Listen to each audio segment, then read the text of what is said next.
Hello everyone, it's Stephanie, your CSA coach, and it is week 4B of our CSA shares.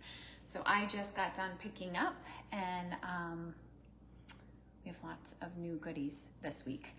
So jumping right into this week's share, we have salad greens. Salad greens I store just like this in the plastic bag.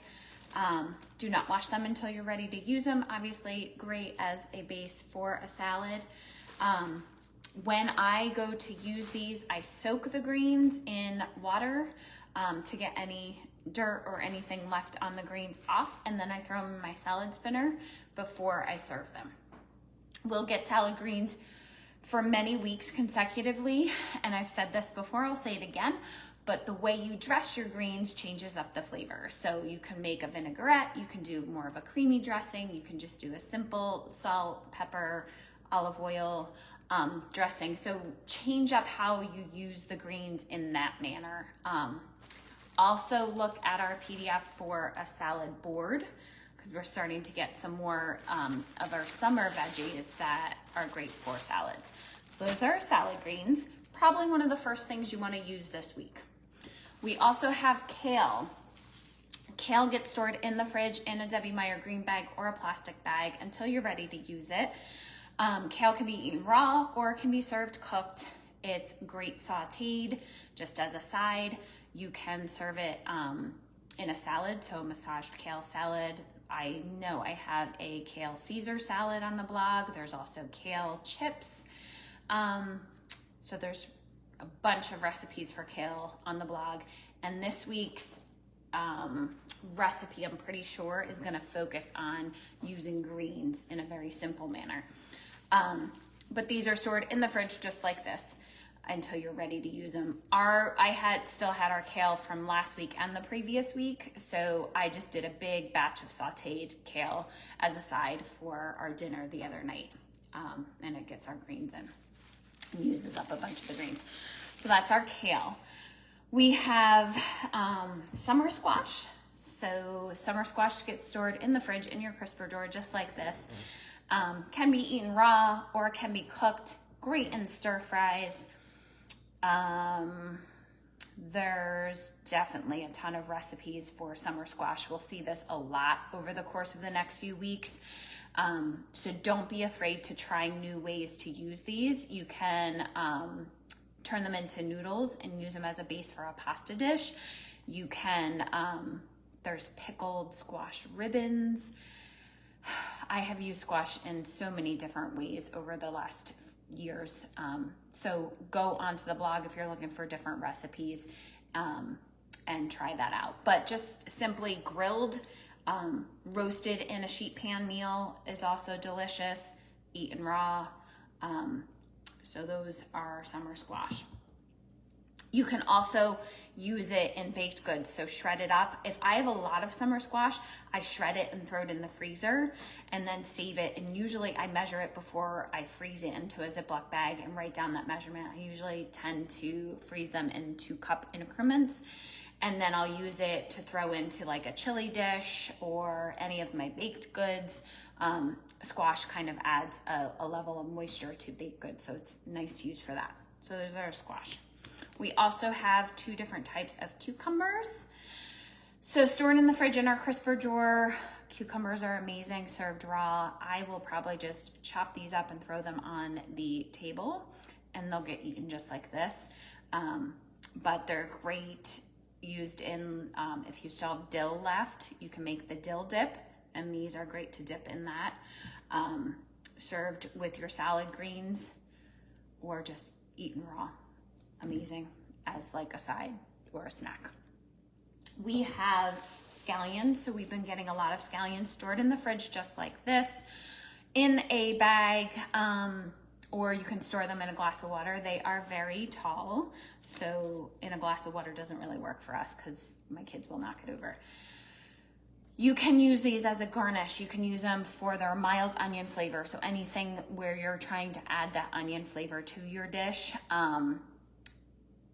But great as a garnish. I had a bunch left over because we've been getting them for a few weeks. So last Friday, I talked about how I dehydrated mine, and this is what they look like now. So I dehydrated the ones I had left to kind of preserve them. And then I'll throw these throughout the winter into soups and stews and just anything I want a mild onion flavor in. So another way to preserve your scallions. We have garlic scapes. So these are new to the share. We had green garlic earlier in the season. Now we're turning to the garlic scapes, one of my favorites. These can be frozen, so you can chop them up and freeze them to preserve them.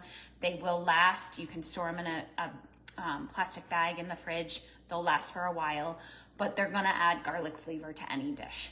So they're milder than a clove of garlic. So I love garlic. So I add a bunch of them to any dish that I'm adding a garlic flavor to. You can chop them up. You can throw them into your vinaigrettes and blend it. You can actually grill these. So you can just oil them up and throw them right on your grill and serve them as a side. Just simply the garlic scape, a grilled garlic scape. It's a fun, easy way to use them. So garlic scapes stored like this in the fridge adds garlic to any dish. We have, let's see, what did I miss here? We got to pick sugar snap peas. So sugar snap peas, we want them nice and fat because that means they're nice and juicy and sweet and yummy. Stored in the fridge, I just store them just like this, but to be honest, sugar snap peas never make it to my fridge. I will wash these up and clean them up and throw them on the table, and all of us will eat them up just raw, just like this. That's our favorite way to eat them. They never make it to a dish, but really great in stir fries. You can do a quick blanch and you can freeze them if you're trying to preserve them. We prefer them raw. They are amazing raw, just as a light snack. So sugar snap peas stored in the fridge. We have cilantro. Cilantro is best stored in the fridge in a glass of water. So I could put it right in this glass of water, stand it up. You can also put it in a plastic bag. Cilantro pairs really well with any Mexican dish. So think cilantro lime rice, cilantro in your salsas or Mexican sauces. You can dehydrate it to preserve it. You can also freeze it. I prefer freezing it. It seems to freeze better for me. So I layer it between paper towels, flat in a Ziploc bag, and then throw it in the freezer. And then it's good when I have lots of extra tomatoes for salsas and things like that. We have radishes. Very first thing you're gonna do with the radishes is remove the tops. Tops get stored in a separate bag, and those can be sauteed with any of our other greens or just as a side, or thrown into your veggie scrap bag to make broth later in the season. Our bottoms get stored in a separate Ziploc bag or Debbie Meyer green bag. They can be eaten raw, they can be shredded and added to salad, they can be thinly sliced and added to salad. A lot of people I've noticed have been trying to pickle them. That's probably my favorite way to use them, either thinly sliced raw on top of a salad or pickled. And we like to use pickled radishes on tacos and like a brisket or any type of meaty dish. It just adds a really nice flavor to the top of that dish. I think the one week I served them on top of sloppy joes. But we do like them on top of tacos and stuff like that. And your pickled radishes will last a while. So you can make the whole batch of them, store it in a glass container in your fridge, and it'll last for weeks. You can also roast these. So if you have never tried roasted radishes, please try them. It changes up the flavor. They are not as spicy. They become milder and actually have like a sweet flavor to them. They're really, really good. And there's a roasted radish recipe on the blog. So be sure to try that. We have fennel for the first time this season. This can get stored in a Ziploc bag or a Debbie Meyer green bag. You can eat fennel raw, so it's really good shaved, thinly shaved on top of salads. It has a licoricey flavor. You can roast it. You can grill it. So it's really good I like to slice it in half, put some oil on it and throw it right on the grill.